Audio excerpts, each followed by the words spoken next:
ಕೆಲವು ಅಂಶಗಳ ಆಧಾರದ ಮೇಲೆ ನಾವು ಇಷ್ಟನ್ನು ಸ್ಪಷ್ಟವಾಗಿ ತಿಳಿಯಬಹುದು. ಏನೆಂದರೆ, ಸತತ ಅಭ್ಯಾಸದಿಂದ ಏಕಾಗ್ರತೆಯ ಸಿದ್ಧಿ. ಅರ್ಜುನ ಕೇಳಿದ ಪ್ರಶ್ನೆಗೆ ಶ್ರೀಕೃಷ್ಣ ನೀಡಿದ ಉತ್ತರವೂ ಇದೆ, ಅಭ್ಯಾಸದಿಂದ ಸಿದ್ಧಿ. ಅರ್ಜುನನ ಪ್ರಶ್ನೆ ಏನು?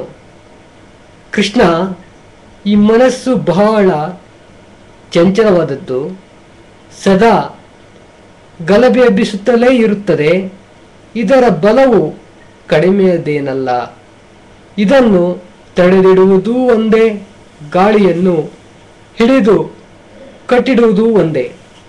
ಇಂತಹ ಮನಸ್ಸನ್ನು ಸ್ವಾಧೀನಕ್ಕೆ ತಂದುಕೊಳ್ಳುವುದು ಹೇಗೆ?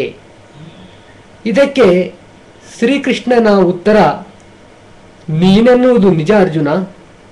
ಈ ಮನಸ್ಸು ಅತ್ಯಂತ ಚಂಚಲವೆಂಬುದು ಸತ್ಯ ಮತ್ತು ಅದನ್ನು ಹತೋಟಿಯಲ್ಲಿಟ್ಟಿರುವುದು ಕಷ್ಟವೆಂಬುದು ಸತ್ಯ. ಆದರೆ ಒಂದು ಮುಖ್ಯಾಂಶವನ್ನು ನಿನಗೆ ಹೇಳುತ್ತೇನೆ, ಕೇಳು.